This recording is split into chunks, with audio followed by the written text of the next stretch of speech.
A tún ti mú fíìmù tuntun wá fún yín o lórí Sunny Crown TV Code 7 apá kejì, ṣùgbọ́n kí a tẹ̀ tó fi apá kejì fíìmù yìí hàn yín, ẹ lọ sí comment section báyìí o. Ẹ jẹ́ kí a mọ nǹkan tí ẹ lérò nípa fíìmù yìí. Ṣé wọ́n máa rí ológìnní gbámú? Ṣé àwọn ìyàwó yẹn máa padà lẹ́yìn rẹ̀ àbí wọn kò ní padà? Pàápàá jùlọ kí ló ń ṣe sí ìyàwó rẹ̀ tó wà nínú oyún? Kí ló wà nínú rẹ̀? Ṣé ọmọ ni tàbí òkúta? Èwo níbẹ̀? Ta ló gba ibi ìyàwó yọ sí?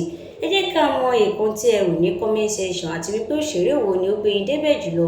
Èmi ní tèmi o, ológìnní Code 7 ló gbé mi débẹ̀ jù. A tún tún ní Wasila Coded, Ronke Odunsanya, Jùmọ̀kẹ́ Ọ̀dẹ́tọ́lá pẹ̀lú àwọn òṣèré mìíràn. Ẹ̀yin tẹ́ ti wo apá kìíní rẹ̀, kí lẹ̀ ń dúró dè? Ẹ lọ sórí Àpáta Plus kẹ́ lọ wo Code 7 apá kejì.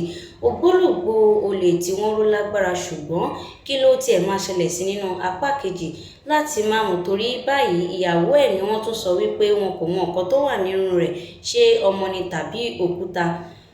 Ṣé wọ́n máa rí gbámú àbí wọn kò ní rí gbámú? Àti wípé kí ló fẹ́ fi Rotimi Salami, Wasila Coded àti Kevin ṣe? Ṣé ó fẹ́ kán darapọ̀ mọ́ wọn ni àbí èwo ni? Torí báyìí ó ti kó wọn sí inú ilé, kò jẹ́ kán jáde. Ibẹ̀ náà ni apá kìíní náà parí sí. Kí lẹ lérò wípé ó máa ṣẹlẹ̀ ní apá kejì fíìmù Code 7? Tó bá jẹ́ ìgbà àkọ́kọ́ tí ẹ̀ ń wo fíìmù wa yìí, ẹ tẹ subscribe button kẹ́sì tẹ aago tí ó wà lẹ́gbẹ̀ẹ́ rẹ̀ ká ba lè send notification sí i nígbà tí a bá send fídíò tuntun sórí channel wa.